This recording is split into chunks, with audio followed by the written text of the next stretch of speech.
Hey everyone, welcome back to my channel.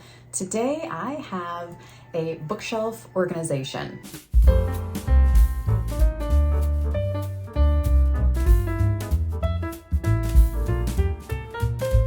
It is my white bookshelves that are up in my home office that for the most part have only had like a handful of books. Originally I put them up because I wanted it to just be decorative. I want it to be very simple, very minimalistic, colorful, but very sparse. And then I ran out of room on my bookshelf, but I kept buying books. I'm going to go back to my main bookshelf in my bedroom, which again, I only have one bookshelf and it is not a lot of space. So I'm gonna pull off my books from there and try to do a bookshelf organization here in my home office. So let's get started.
Okay, it's done.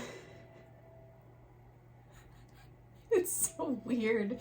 It's so weird. I don't know how I feel about it. Okay, so all of the books that I have selected and put up on these bookshelves are all books that I have not yet read. This is my TBR bookshelf. I did run out of room. It's...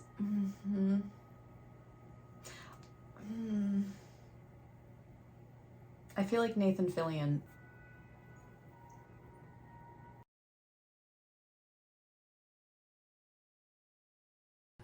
Oh, okay, so I like minimalism, but I also am a goblin and I just hoard things that are shiny to me, and books are a shiny thing to me. It's feeling a little bit claustrophobic because what I liked about these shelves is that they did not have a back on them, so I could see the wall color through them, and I had very few things up there, and what I did have did not block out the entirety of the cubbies.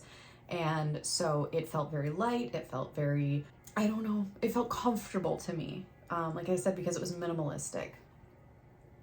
And now every single shelf is packed with books, and I didn't have any room for my notebooks, which I also hoard notebooks, but don't ever write in them because then I would mess up the notebooks. What is wrong with me?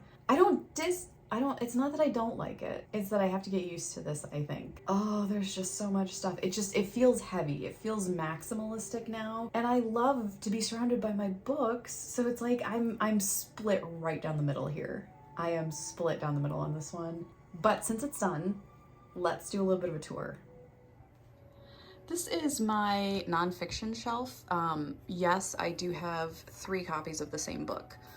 This is, I think it's this copy. I have read this. so technically it shouldn't be in here. But this was an absolutely life-changing book for me. And the reason I have multiple copies is because, one, I want to, when I annotated this first copy, it was every single thing that stuck out to me about my own trauma, about trauma for people in my life. And so that's why there are so many tabs, because it's all over the place.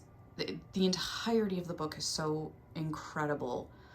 But I wanted to go back eventually and do specific reads for a couple of specific people in my life who I think would really benefit from this book.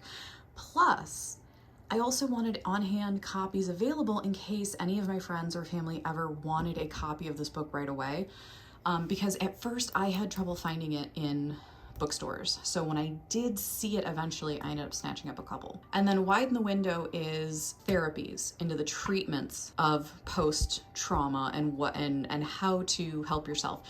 This one helps you understand more so what happened to your brain and your body as a result of trauma. I don't have a drinking problem and I don't smoke, but I have friends and family who have struggled with these things, and this ties very much into the body keeps a score and coping mechanisms of people who have suffered trauma, how that manifests. Smoking addictions, alcohol addictions, those kinds of things, coping mechanisms from trauma.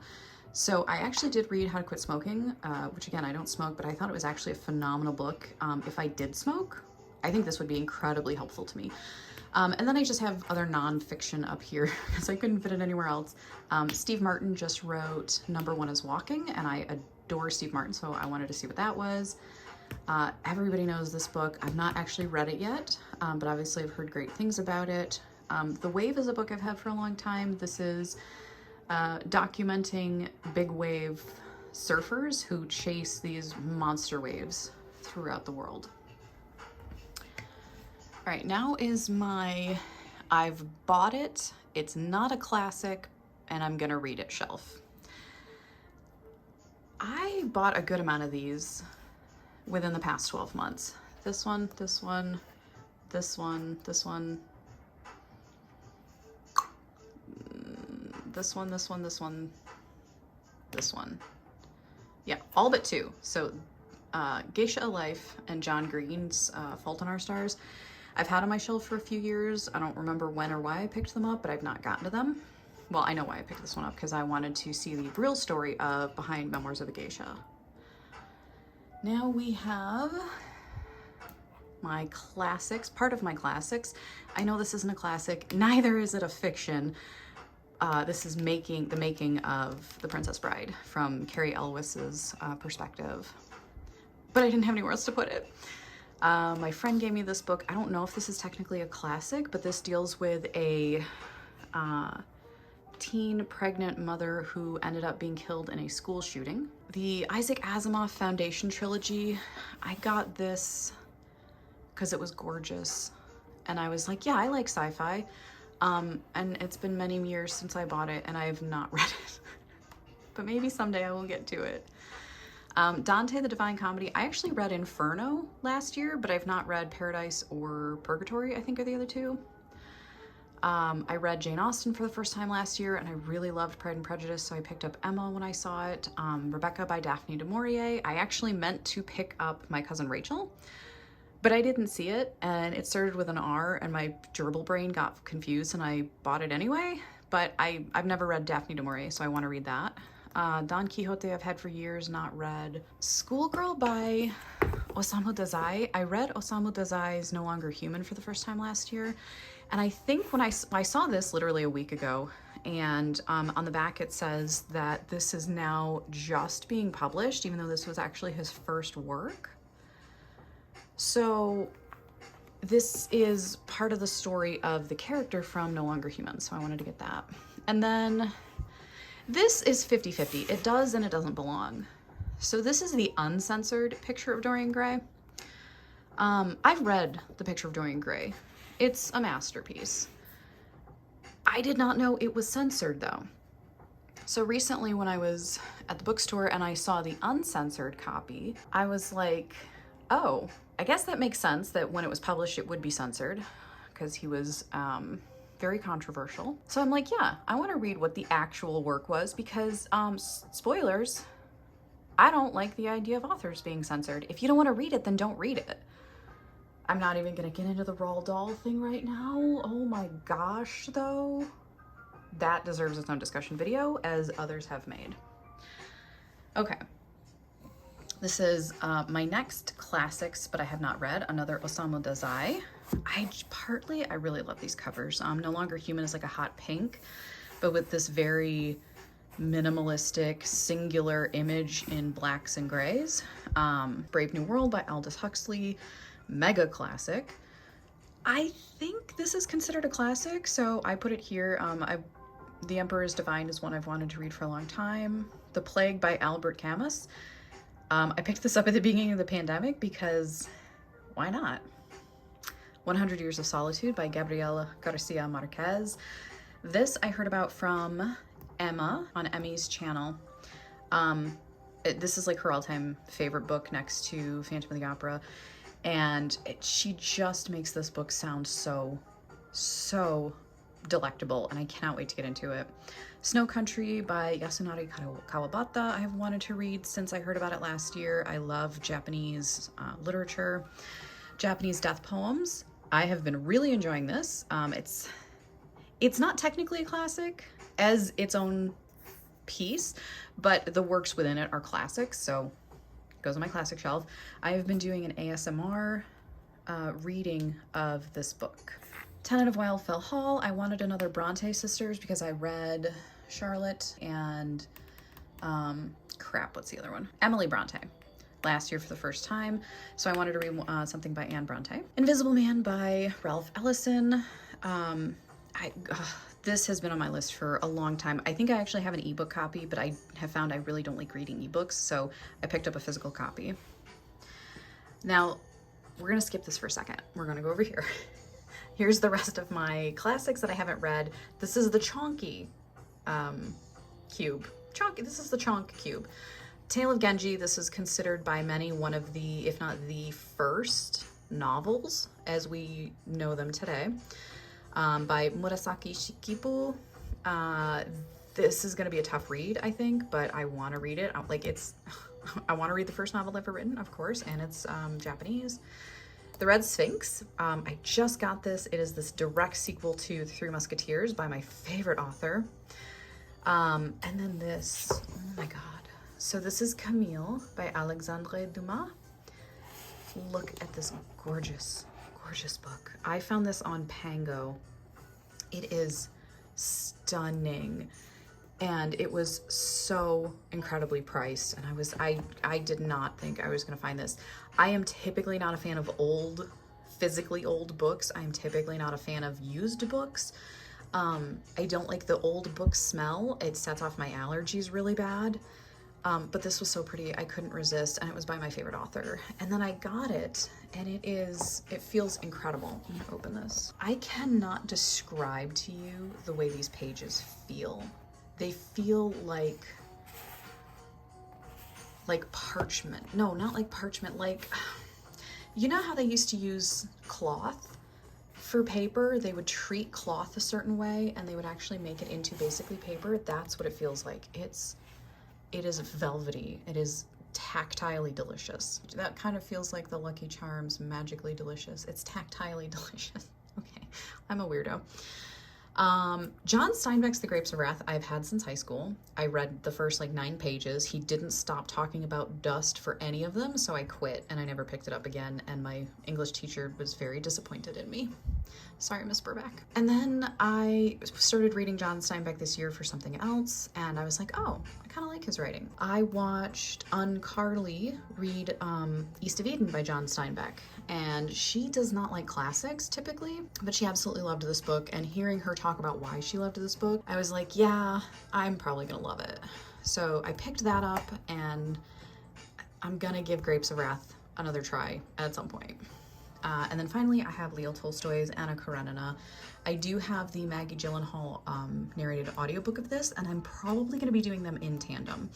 because I have found that my attention span has been very poor lately, and I think honestly audiobooks are part of the reason because I end up multitasking.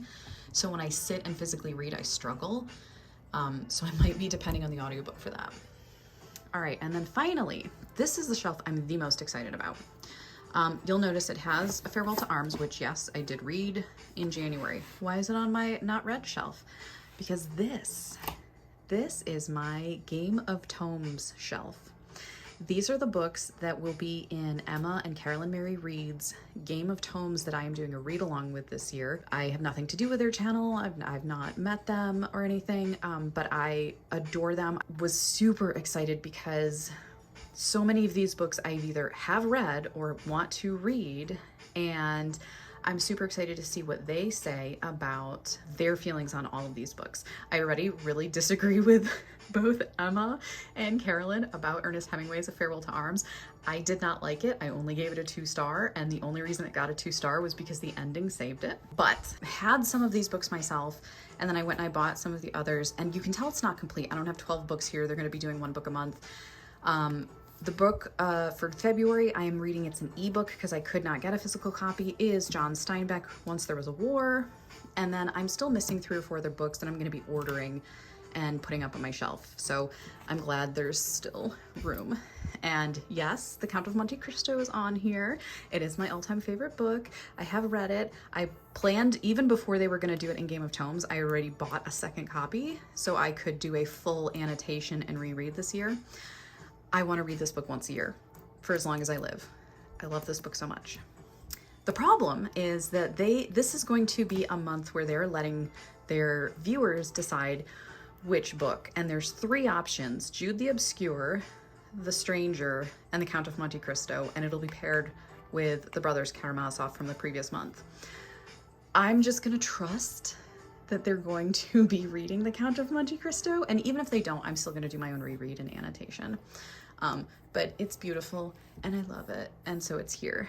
And then there's also going to be The Awakening, Northanger Abbey, Wuthering Heights, which I did read last year. Twelfth Night is one of the Shakespeare plays I have not read, but I got this really cool No Fear Shakespeare copy. I didn't know why this existed, but it is 2023, people. It has the original and then it has the modern English to help me. Even though I love Shakespeare, it can be difficult to figure out what he's saying, especially if you're reading it instead of seeing it performed. All right, and then up top, this is where I ended up having to put all my notebooks. And as it goes for my notebook hoarding habit, this is actually a planner, not a notebook. And it's the only one that has any writing in it.